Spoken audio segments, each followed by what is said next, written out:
I want to write stories that invites people to stop and maybe think about someone else's experience, or maybe even just see their own something that connects with them or reflects them in the stories. And that's been the response that I'm getting so far.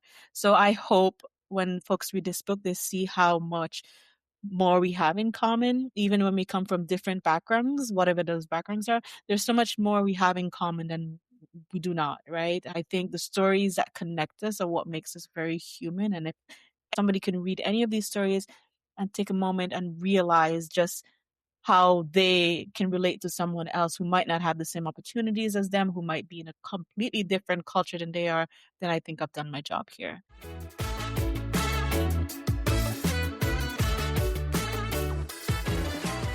This is the Moorish podcast, where Caribbean history meets culture and cuisine.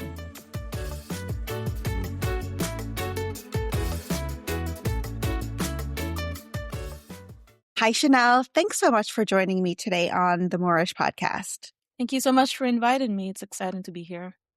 We're going to be talking about something that is a part of Caribbean culture that I feel like we don't talk about a whole lot. And you address in your upcoming book of short stories. Yes. So yeah, it's I think what we call barrel children is what I think it's the term that most people are familiar with. I thought I'd maybe just invent a term that's more aligned to how I felt as a barrel child. And so the collection is called Layaway Child. Before we dive right into the stories, can you introduce yourself? Yeah, so my name is Chanel Sutherland. I am originally from St. Vincent and the Grenadines. I moved to Canada when I was 10. I think I was just about to turn 10 with my younger sister. I have lived in Montreal ever since I moved here. I came from St. Vincent to Canada to join my mom, who had left many years before, to come and, just pave a path for herself and for us. In Montreal, and I've lived there ever since. And my first collection of short stories, which is also my first book, is coming out in May. It's titled Layaway Child. You mentioned just a second ago that you have personal experience being a layaway child. Tell me about that. So, like I said, I was born in the Caribbean. I was born in a small village in St. Vincent. And when I was a toddler, my sister was she was a baby, a newborn, practically. My mom left our village, our small village, to come to Canada to work as a housekeeper and a nanny, leaving us behind in the care of my grandparents. And so for the first 10 years of my life, I didn't know my mom. I had very little interactions with her because my grandparents became my parents. They were the people who I called mommy and daddy. And then 10 years later, I had to leave everything I knew behind and come and join my mom, my real mother, in Montreal. And we know the Caribbean and Canada are two different places. Like, one is tropical and beaches and mountains, and the other is this huge cosmopolitan city. So yeah, it was a huge culture shock and a huge change for a 10-year-old me. In the book, the short stories are sort of connected and were exactly what you just described, is moms having to leave their children behind with family members to go abroad, whether it's to Canada or somewhere else, to not only maybe be housekeepers, but to care for other people's children. Mm-hmm. And that has a lot of emotional, maybe turmoil or emotions surrounding that. You describe a lot of the feelings from the child's perspective, not necessarily always from the mom's perspective. Mm-hmm. Tried to describe from my mom's perspective, and my mom and I have been having, for the first time, some very deep conversations about what that has been like for her, and kind of finding the connecting tissue between what she was experiencing at the time and what I was experiencing at the time. But I find it so hard to put myself in her shoes to understand what that sacrifice must have been like for her. I'm just beginning to understand it now. And I think it's so complex that it's beyond my understanding because it's not something I've ever had to go through. And so I have so much empathy and sympathy for my mom, and I love her, and she's an amazing mom. But we have this Caribbean culture of silence. So, we're just now learning to maybe that maybe that's not the most healthy way to build relationships and to even exist as people, to just carry all of this weight in silence. So we're just beginning those conversations, and I'm only now beginning to understand what she must have gone through.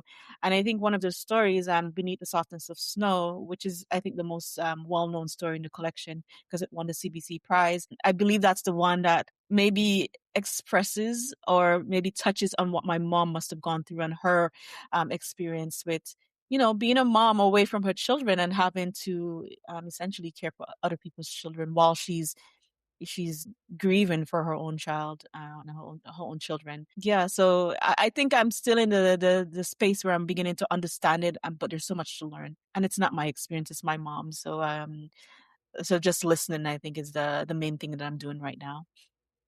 One of the things you said at the very beginning is this silence. In the Caribbean, we don't talk necessarily about emotions, and our parents and our grandparents don't necessarily talk about emotions and feelings. And this idea of having to move abroad to start a new life, a better life, almost is seen as something that you have to do. Hmm. And you just sort of bite your teeth and grit and just do it regardless of how you feel. I think in many Caribbean families, actually in my own Caribbean family, there's this kind of emotional pragmatism when it comes to this moving abroad and finding better opportunities for yourself. So it's not romanticized, it's not always romanticized. For some folks it is, but speaking from my own experience, it wasn't romanticized. It's survival. I think it's understood as something that must be done. And that emotional restraint it's not coldness. I think it's endurance. It's a generation shaped by scarcity, by there's colonial residue there, by limited choices as a result. So they don't necessarily have the language for the psychological nuance, but they have stamina. Sometimes what looks like emotionless is actually a form of protection. If you let yourself feel the full weight of it, you might not survive it. And there's always like we mentioned, there's a kind of inherited silence. Children grow up not fully allowed to articulate the pain of being left behind because the narrative is your mother sacrificed for you, and that's true, but so is the loneliness, and so is the feeling of being abandoned. In the book, you write about where the mom who's living in Montreal calls home Hmm. back to the Caribbean to hopefully talk to her children. Yeah. And the grandmother answers the phone and is pretty cold in her response of, I'm paraphrasing, the kids are not available, you can't talk to them, like just go back and do what you're doing. Hmm. And it comes across as very emotionless, very cold. But I think it comes back to what you were just saying, which is it is something to be endured for a better life. Yeah. Yeah, and if you look at that story, Beneath the Softness of Snow, I am playing with this idea of snow and coldness and this foreignness, right? So it comes across as cold, and there's a reason why that specific conversation is written without any dialogue tags. So you just hear their voices. I wanted to remove dialogue tags because I wanted the readers to interpret what was happening in that conversation for themselves. What did they feel? So some people felt it was cold, and then some people, I think, those of us who come from that culture, we understood that the grandmother was not being cold. It was a form of protecting herself because her daughter is also gone, right? The mother in the story is her daughter and she's away, but also protecting the children and ensuring that the daughter accomplishes what it is she set out to do, because she recognized that perhaps there's nothing in that small village for her that's gonna help her build a better life for herself and her children. So she had to be cold, because even speaking to my own mom, she told me that, there were many times in just the first month where she almost left Montreal and came back home. So I think that's a form of survival for the grandmother, but also for the mother. It was necessary. At least it was viewed as necessary. It's a sacrifice all around, right? It's Yeah, the yeah, sacrifice of the grandmother having to care for the children, losing, as you mentioned, her daughter. It's a yeah, sacrifice for the mom leaving her kids behind, going to a whole new place and starting from nothing. yeah. And then the sacrifice of the children who, as you said, in your experience, grow up not even really knowing Yeah. your mom. Yeah. And so, and I think there's a sacrifice there also for the grandmother having to give up. You know, she's a grandmother. She's raised her children. And then she has to start over again, essentially. So there is that part of it as well. And I can understand why there might be a bit of bitterness that comes with that. But yeah, my grandmother and my grandfather, like I said, they were mommy and daddy. I didn't really see my mother as my mom, and that was a very hard thing for her. I know it was for her when we finally reunited in Montreal, because I didn't recognize her. I recognized her sister more than I knew her sister, my aunt, more than I knew my mom. So that was a very hard time for us. I'm glad to say that we finally got past it. We got past it pretty quickly because my mom is amazing. But yeah, there are sacrifices all around that had to be made, and there's pain that comes with that sacrifice. Do you find that in the book, some of the feelings and some of the experiences are your experiences and feelings and how it occurred for you? Yeah, I tried to write like some of the stories I was told as I was, or stories I heard as I was growing up. So not all of them are my own experience, but I think where there is emotional texture, a lot of it is me. You can, and it's a lot of me finally, because silence also exists in ourselves in our culture, right? We don't really spend time ruminating or thinking about our feelings. Like we don't have time for that in the Caribbean culture. So a lot of it is just me finally confronting those feelings and working out what they meant and how they have shaped me and what the relationship with myself, but also my mom and my sister and my aunt is going to be moving forward. And it's been a very healing process for me writing this book because I'm seeing myself and I'm seeing my mom in just this whole new light. And to the point where our relationship has evolved to, she's not just my mom now, she's my friend. And she's also like my assistant because she calls and she gives me ideas for these stories, or she wants to know, are you writing about this thing? So it's been really healing for both of us. And it's been an amazing experience writing the collection. Tell me about that initial meeting. So when you came over to Canada, Mhm. was it you and your sister, or did somebody bring you? So we had a flight attendant who was responsible for taking care of us from St. Vincent to Canada. There might have been a switchover in Barbados. I don't really remember, but that was just like somebody who checked in on us. We were just these two little, an 8-year-old and a 9-year-old in the back of the plane, just like in the last seat of the plane, and we were just kind of left to ourselves. So it was this lonely voyage over, and one of the stories, the title story in the book, also kind of I think it's a almost accurate representation of what that journey would have been for my sister, what was for my sister and I. So it was very lonely. And it was very scary because I remember leaving my grandfather in St. Vincent, just hugging him goodbye, and then we were marching off with this woman, this white woman who we didn't know, holding her hands, and looking back and seeing him crying like tears. So that's an image that stuck with me and has stayed with me. And then there's this moment where when we arrived in Canada in Montreal, like, my mom's name was announced over the intercom to come and get us because we had brought food from Barbados into Canada and that was not allowed. So that was our first meeting, was like, this airport personnel telling us you can't bring that in, and this very like harsh reality. First, it was cold, and then this very harsh like, welcome to Canada, you've already done something wrong, and this is how you meet your mom. So there's no like gentle meeting of mom. She had to come and get us, and she was panicked because she thought they were going to send us back. And then my next memory was us in a taxi and me just being so exhausted because I felt I was completely responsible for my sister. Like, she was younger than me. It was my responsibility to make sure that she was okay. So I didn't spend a lot of time thinking about myself. It was more checking in on her. And that was put on me as well. I was told, you take care of your sister. And then just collapsing on my mom's shoulder in the taxi because finally the weight of that responsibility was kind of lifted a little bit, and allowing the fear, like, oh, we're really far away from my grandparents, the people who I knew as my parents. There is no way to go back. I can't run back, and all of that emotion, that fear, wanting to cry, and all of it just causing me to collapse on my mom's shoulder. And that was one of the first memories I have of meeting my mom finally.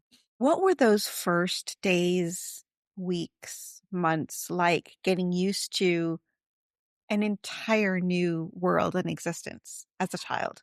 Yeah, so my mom was already was also married when we came, so there's that other element. We got to meet our new dad, my stepdad. Um, so it was, oh my gosh, the world felt so big and I felt so small in it. And I felt so lost and so scared. I just remember wanting my grandparents. I just wanted them.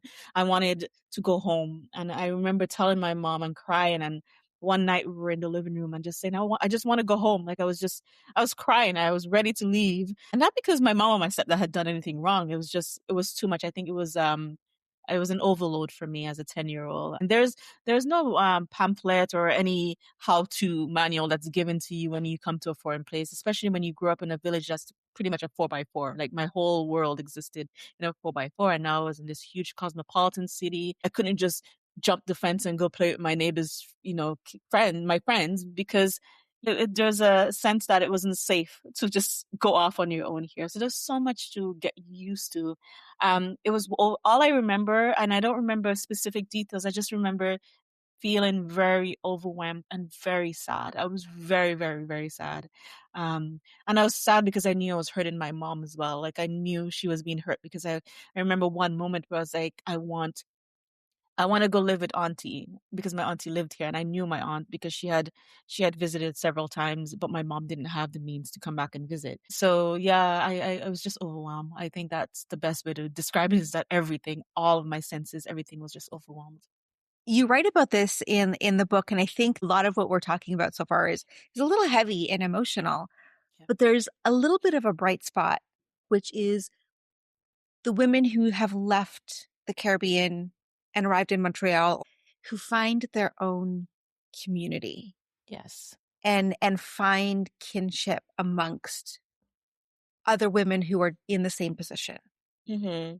And I think that was part of the finally beginning to feel like home for me. And I suspect it's also what helped my mom. Community is so important, and these micro communities within the larger cultural community of Montreal is so important because, hearing your own accent and hearing people talk about the same experiences that they're having that's maybe similar to yours and meeting their children who were also layaway children who came over and being able to make friends with people who not just sound like you, but understood things that, maybe your Canadian counterparts don't know about. It was very healing for me. And just having that community, I think, helped my mom also figure out how to help my sister and I, because it wasn't just her. She had an entire group of women around her that was, our aunties that could come and take us, to the park if she needed a break, for example. And it never felt like additional labor. It just felt like just large extended family of people. So we weren't rich and by any means, but we felt rich in the community that was surrounded us and the folks that were surrounded us because there's always something to do. And there was always Caribbean food. And so I think those little bits of home really did help make this place feel more like home than anything else. I think that's it's a really important part of this entire idea or this entire concept of having to leave home and go Hmm. somewhere else because there were so many people from the Caribbean coming to Canada Yes. and creating communities. Now, my family was a little bit different. My parents both left Trinidad Hmm. and came to Toronto, where I was born, and they left my siblings, my brother and my sister, but slightly different because they came together and had each other. But it's the same concept of leaving your children in the care of relatives in order to build a better life, and then having that gap of a relationship Hmm. with your kids. Yeah. Yeah. And I think it's such a complicated thing because it's us children, like I said before, we are not taught to articulate the pain of being left, and it's not really encouraged that we should really talk about that because we should be grateful. And I think that gap is so complicated because I was very aware of the fact that I had been left behind because I remember my mother leaving. My sister, she did not because she was very young. I woke up the morning she was leaving. And there were many years, and I think it's just recently, if not a few weeks ago, or maybe a month ago, my mom finally believed that I saw her leave because I was able to describe the dress that she was wearing. And I sent her an image of a similar dress. And I'm like, this is what you were wearing. And she didn't believe me for the longest time. And now she finally does. And so I had the memory of having a mother. So I carried that with me. But then I also didn't recognize her for the first 10 years as my mom because I had a mom. She was my grandmother, and I didn't even realize she was my grandmother. I thought she was my mom, although she was this white woman.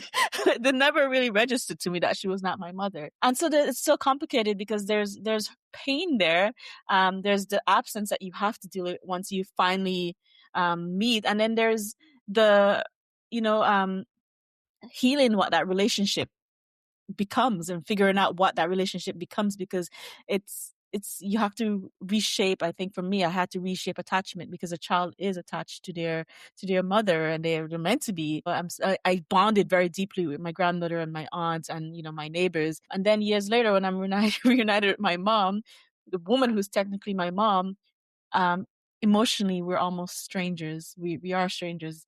So it was it's a complicated reunion. It's a complicated relationship shaped by distance. There can be gratitude and resentment living side by side on both parts, because I'm sure my mom felt that I was being ungrateful, whereas I felt that, you know, she left me. So it's so complicated. And I think my mom did a wonderful job at ensuring that she was present, and then she showed up and she did everything she can to bridge that gap.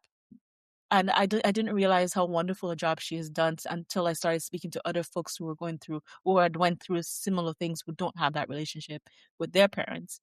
Because then I realized how fortunate I've been. I have a mom who helped heal whatever was missing between us. And yeah, and yeah, it's complicated. It's not easy, and I don't write about it thinking that it's easier, that I have all the answers. I'm just writing from my perspective and my experience. I'm hoping that I can help someone in the end who have read the stories.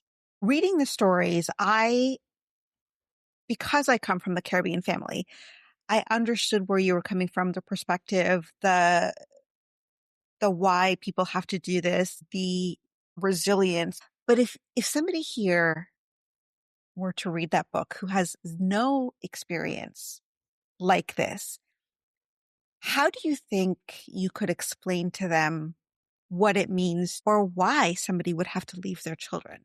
I would say that, you know, not everyone is born with the same opportunities.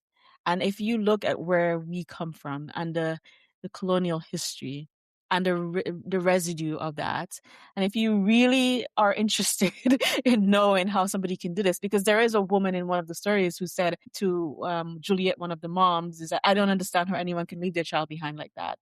Not understanding that it's not often a choice. It's the only choice, right? Like there are not a lot of opportunities still in the Caribbean for a woman who has left high school and then have two children not too soon after. And sometimes the only opportunity, at least that we know of, because we're not told of any other opportunities, is that it's to go abroad, whether it's the US, Canada, or the UK, and work as nannies and housekeepers. And oftentimes that's because someone else has done it. So there's this community that's involved in it. So you do what others have done and have again, I guess, succeeded at. So my mom followed her sister here. Juliet followed her sister here because that is the history, and that's the only thing that they know. And I think until there are programs and things put in place to change that, it's always going to be the case. But there's also nothing wrong with that. I think we need to figure out a better way of obviously helping these children and their mothers or fathers, whomever, continue the relationship even at a distance. But the history of that is so heavy, and it goes back to colonialism, and that's a whole other topic that we can dive into. It is a whole other topic, and Yeah, I want to acknowledge that we're talking today about Caribbean families, yeah, and certainly this exists for other people around the world coming to Canada, specifically leaving children or families behind. Mhm. And there are reasons for all of it. But I think the emotional toll that it takes Yeah. regardless of where you come from, is probably the same or Yeah. similar. Yeah, and I've had many folks reach out to me from Poland, from I think Cambodia. Like so many people have reached out with similar stories and acknowledging that, you can just remove St. Vincent from any of these stories and then and change just the names and some of the description and it can be their story. So yeah, we're speaking about the Caribbean, but one of the things I wanted to do with this book is to also make sure that, you know, anyone can pick it up from any part of the world and say, okay, yeah, I recognize myself or I recognize my friend's story in this. And it's been really, really amazing that that's actually the response that I'm getting. I had a student, um, a college student, CEGEP student, reach out just a couple of days ago saying that reading Beneath the Softness of Snow has helped him understand his mom a little bit more and has led them to a little bit more healing on their part because he was a layaway child and he's only been here a few years. So that alone for me is the point of writing this book. And so yeah, I think anyone from any part of the world can pick it up and see themselves in it and it's a story of everybody and connecting and the things that connect us I think are so important when it comes to stories that it's been very very amazing for me to hear feedback like that because I've spoken to folks who work as domestic workers when I was in corporate, the woman who cleaned the office at night she told me her story and parts of her story made it into the collection and she was from the Philippines. So I spent 20 years just listening to folks not just from the Caribbean and a lot of their parts of their stories, if not big chunks of their stories, didn't make it. Or at least the spirit of their stories didn't make it into the collection. You alluded to the colonial past and why things are. Do you want to get into that? Um, I think the colonial history of St. Vincent is a complicated one and it's an ongoing one.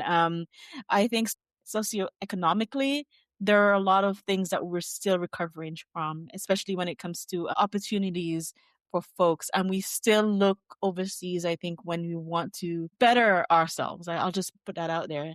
But I do see a shift in that mentality, and that's been really wonderful to see. Folks who are proud to be Vincentians, who are, we're composers, musicians, we're winning awards, we're amazing teachers and so on. So colonialism is there, but I think we're finally getting to the place where our mentality is no longer we're no longer restricting ourselves because of it. So we're moving past it. And that's been really wonderful and healing, I think, for me as a Vincentian and as somebody from the Caribbean. It's interesting that we're talking about your experience that happened, years ago when you were a child, but I don't want to give the impression that it only happened in the past, right? Mm. This kind of thing still occurs. People Yes. are still looking for opportunities and still leaving their countries, coming to Canada, going to the US or the UK Mm-hmm. and starting their life in a household as a nanny. They're leaving their country to what they hope is a better life. The struggle of leaving is a very big decision to go forward to something else. But then there is the struggle of starting brand new. Yes. And I think that's where the resilience of the Caribbean people and just immigrants in general needs to be acknowledged because you are leaving everything you know and you probably know that wherever you're going to, you're going to have to start over. It's the very, very, very rare case where you get to a new place and, everything is ready for you and you're successful. There's a strength there. And I think it's something we should be proud of because a lot of us, we get here, we start at the bottom, but we find a way to pick ourselves up. And that there's something wonderful and something beautifully human about that.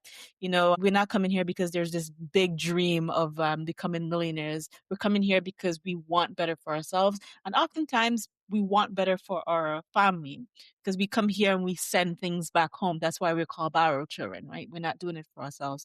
Um, so I would love people to acknowledge just how wonderful that is and how selfless and that oftentimes that is and just the strength in doing something like that, the emotional strength it takes to do something like that, to leave your home, to leave your identity behind because usually when you move to a new place, you're asked to assimilate, right? You have to find somewhere of assimilating in order to find a job or to fit in or find opportunities, learn a new language, start dressing a certain way. So yeah, there's so much weight behind that. And for those who haven't gone through it because they're lucky enough not to have to endure such a thing, I hope they can read these stories and understand that it's everybody. I think it's the human dream. It's the human journey. Some of us are not as lucky as others, and we need to acknowledge that strength. So in the book, you do talk about colorism a little bit. Mm-hmm. Yeah, so I grew up in a family that's all shades of the rainbow. Like we are descendants of a Scottish man who came to the Caribbean. My grandmother is half Scottish, half Indian. And so in my family, we're all ranges of colors, and I was one of the darkest. And I take after my grandfather in terms of the color of my skin because we believe he's the descendant of an African slave. We don't have the records to to say that for sure, but that's what we are told. That's the family lore. So yeah, I've had to put up with a lot of shade because of the color, the literal color of my skin, because it's darker than most, and that is something I've always struggled with because my sister is light skinned, right? She's on the lighter side of my family, and I'm on the darker side. And oftentimes I have felt that folks have treated me a different way because of the color of my skin, because of the darkness of my skin. I've had people say, call me ugly, straight up, just you're ugly. Not just strangers, but folks you trust, people who are part of your circle. There's also this culture of making jokes or making fun of, the darkest skin. And, when you get sensitive about it or if it hurts you, being told that you're being too sensitive when there are some very deep rooted it's emotions that come from that, and I still carry a lot of that and a lot of resentment towards people who have made me feel ugly or not smart. That was another one. I remember a teacher telling me to aim lower because I told him I wanted to be an astrophysicist when I came to Canada. I love the stars, I love space, I write about space, I love sci-fi. And he asked me, what is it that your mom and your dad, what do they do? And when I told him, he's like, well, maybe you shouldn't aim for the stars then. So I've dealt with that my entire life, and it's something that I know is still ongoing. I know people still look at the color of my skin and treat me a certain way. I feel it. I think that I now have the language and understanding to know when it's happening and know when it's worth confronting and when it's just, let it roll off my shoulder because I can't confront everyone every time. And it's interesting because I think my family, who's very Caribbean, they're just now beginning to understand their role in that as well. Because, there are times when I was called things by folks within my own family, or things were said that maybe they didn't mean it to be harmful, but it was harmful and they're just now understanding it. So I wanted to make sure that I touched on those issues in the book because they are real. Sometimes we're so caught up in the bigness of immigration and all of the things that we forget that there's a very human part of it, and humans, we do have emotions and we can be hurt by words, and so that's why I touched on it a little bit in the book. I think in at least three stories. I think it's a really important thing to talk about because for you, it came out in the color of your skin, but also it could be something about your weight Yeah, or something around what you look like, what your hair looks like. And it's a very Caribbean thing to be yeah, criticized. yeah. And it feels like it's part of the culture. And if you, as a child, I know I had that as well. As a child, if you get upset by it, people think you're being too sensitive. Hmm. And then you get scolded for reacting in a way that shows you're hurt. Yeah, and it's perfectly natural, I think, as a child to be hurt, especially when it comes from an adult, right?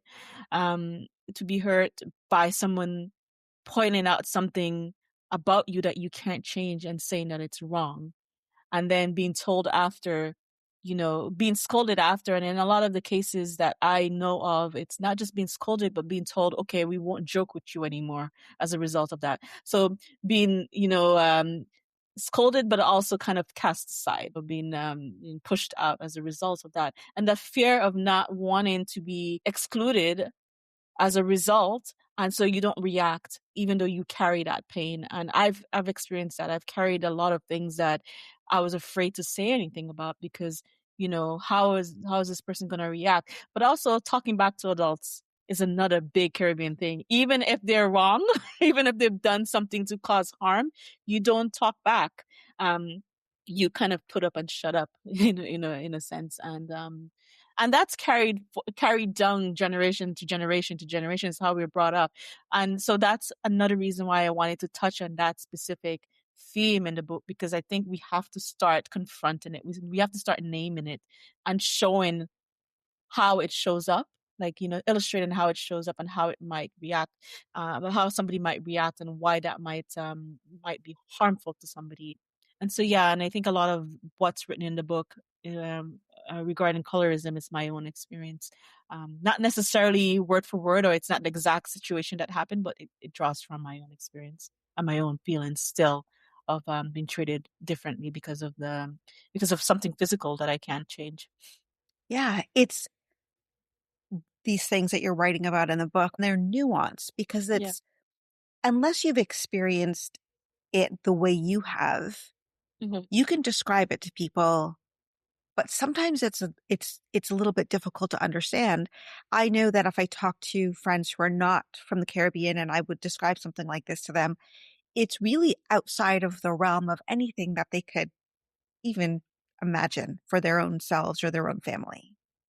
Yeah, and I think trying to describe something to someone, especially when it's an experience, I feel like a wall automatically goes up. When you say it's my experience, I find in my own interactions with folks, a wall goes up, and it's as if that this it becomes really uncomfortable for them. Whereas if you present it as a story, something that they can sit and read, then folks want to have conversations about it. Somehow fictionalizing it makes it a little bit more comfortable for folks to engage with. And then when I say, okay, I'm glad you like that story, guess what? That happened to me. And I tried, like, it's what I was describing that one time I started. And then that's when I think dialogue begins. But somehow you have to fictionalize something and make it outside the realm of reality before folks begin to want to even engage with it, because I don't know what it is about the human psyche that makes it easier to consume and engage with something that is not real before they can actually engage with the real thing, right? I remember speaking to a friend of mine about colorism and some of the things that had happened to me in my life, and then he said to me, we were talking about racism and something that had happened in the news, and he said, "Oh, they don't mean your color; they mean darker skin." Not understanding that it doesn't matter to me how dark the person that they were speaking about is, because I am black. I identify as black. My skin is dark. It doesn't matter to me. It's all the same. So then having to write to that, and then having them say, now I get what you meant and why that might have been harmful for you. But then not acknowledging how their reaction to it also adds to that harm.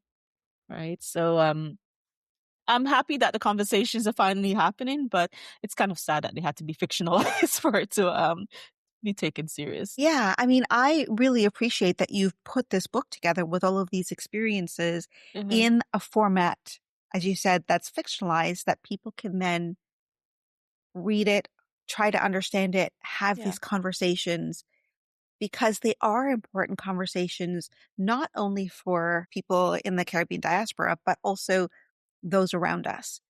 Yeah.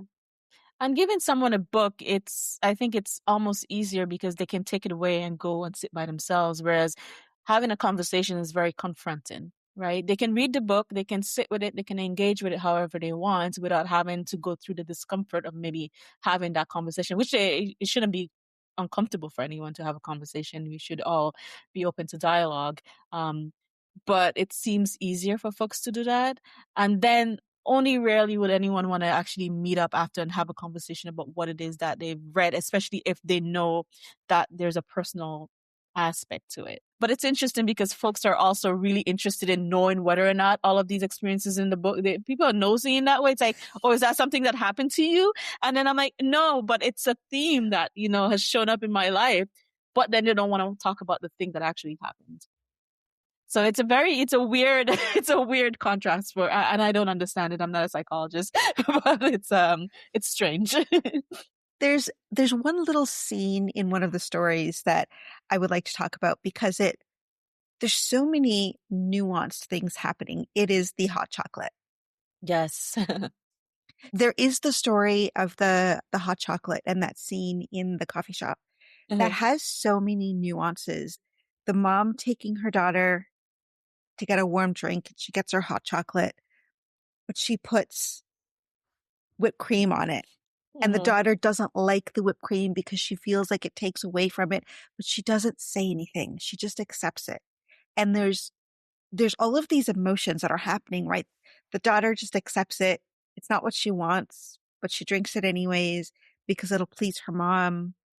The mom is doing something by adding the whipped cream because she Yeah. thinks it's something really great for her daughter. And there's a lot of like emotions going back and forth and people not saying anything to each other, but having their own feelings. Mhm. And it's a small scene, but it's so full of emotions and a lack of communication.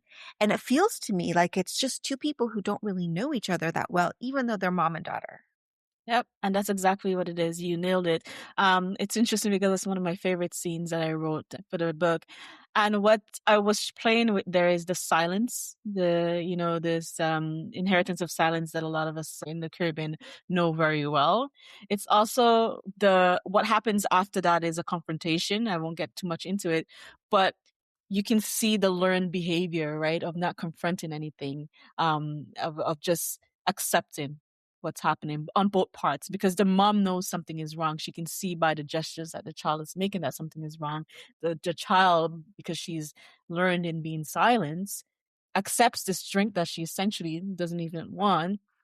And then we see what happens after, and then it kind of explodes, and it kind of, it also, verifies that the child might have been right in not wanting to speak up and say I don't want to drink. But there's also guilt, I think, in that scene because what happened right before that led to this overcompensation with the hot chocolate and I made your favorite and I add a little something extra to it. I think there's a guilt aspect because I do believe the mom in that story recognizes that harm has been done, but the only way she knows how to deal with that harm rather than speak about it is do something around it. And the gesture of the hot chocolate is what she does. And then we see how that does not work eventually because the child does confront something, the harm that was done later on in the story. I like that you're bringing up the guilt. I saw a little bit of myself in that story in the being the child in the situation Hmm. and being on the receiving end of something that you know your parent is for whatever reason, they're giving you a little something extra and it's not something that you want or not Yeah, something that you like, but the guilt of, or the silence and not being able to say, I don't want that. I don't like yeah. it. You just have to accept it. Rejecting something that an adult gives to you is seen a lot of the times in the Caribbean as being ungrateful, right? We don't have a lot. And we know that the mom in that story is not one to usually take her to a coffee shop and buy her hot chocolate because she can make it at home. She even says it at the beginning. So I think there's also this culture of being grateful regardless of if you wanted the thing or not, just being grateful for it. So kids, at least when I was growing up, I didn't feel like I had a lot of choice. I didn't feel like my voice was really valuable or valued. So I just kind of had to put up and just take what was given to me and be grateful for it. And a lot of my, I think, experience and my feelings went into that scene with the gestures because they're very me gestures. If you knew me as a child, you'd recognize them as things I would have done in a situation like that with my mom. This is your first book of short stories. Yes. Yes, it is. It's my first book, period. But you've done all sorts of writing. This is not your first foray into writing. No. So I've been writing since I would say I've been a storyteller since I was 7 years old. Like I've wanted to be a storyteller. My grandmother was like kind of a village storyteller. So I wanted to be like her. Um, but we didn't have access to, the resources that I do now to write stories. So it's only when I finally came to Canada and in my teens, I realized that it's not just storytelling, I can actually write stories. And only 20 years after that, I finally started submitting my stories seriously. And then when I won the first CBC prize, that was like, okay, maybe this is something I should be taking seriously. And then very next year, win in the other category, and I'm like, okay, now I have to sit up and pay attention. So, it's been a long journey, but I think the last 5 years is when things really took off for me as a professional writer, if you wanna call it that. What else are you working on right now? Oof. So book launch is the big thing, but I'm also working on my first novel. I'm not gonna say too much about it, but it's structured as a dual narrative. One storyline is set in the 1990s and it follows a young girl, and the other is during the Second Carib War in St. Vincent. So I'm very interested in placing those two time periods in conversation with each other because we have spoken about colonialism and how it's the residue of it is still existing today. So in that novel, I'm looking at erasure and exploring how colonialism doesn't end; it actually just transforms. Tell everybody again the name of your book and where they can find more information about some of the other works and other stories that you've written. So the upcoming short story collection is titled Layaway Child. It's out on well, it's out May 12th, so it should be out now. You can actually contact me or connect with me online. I have a website that's csuther.com. I'm also on Instagram and Facebook. And I'm also building a creative community called Dragonfly. It's a place where writers and artists who want to maybe go deeper into work without performing for an algorithm can join and we just create together. We do a lot of prompt writing, collaborations, and remixing and such. So people can connect with me there as well. And is that information also on your website? No, it's not. But that information is actually on my social media. So if you follow me on social, you'll see me posting about Dragonfly and all of the other things that I'm doing around my creative process. I will leave links to the book, to your website, and to all of your socials in the show notes so people can connect with you. Perfect. Before we sign off, what do you hope that people take away from this book after they read it? I hope, and I've thought about this for a while, I want to write stories that invites people to stop and maybe think about someone else's experience or maybe even just see their own something that connects with them or reflects them in the stories. And that's been the response that I'm getting so far. So I hope when folks read this book, they see how much more we have in common, even when we come from different backgrounds, whatever those backgrounds are. There's so much more we have in common than we do not, right? And that's so important. I think the stories that connect us are what makes us very human. And if any of these stories, if somebody can read any of these stories and take a moment and realize just how they can relate to someone else who might not have the same opportunities as them, who might be in a completely different culture than they are, then I think I've done my job here. I think empathy and sympathy is what I hope most people experience when they read the stories. Chanel, thank you so much for joining me today to talk about the book, talk about your experiences, and share a little bit about your personal experience with being a layaway child. I think adding that context really helps in understanding these stories. I will leave links for everybody to check out the book and find a little bit more out about who you are. And hopefully they'll go out and have these dialogues with people in their life to open up these kinds of conversations so we no longer have to have this sort of secreted away. Yes, thank you so much for having me. It's been really interesting just reflecting as well on my own experience and how it relates to the book. It's been a while since the book has been written, so it's been very nourishing. So thank you, Hema.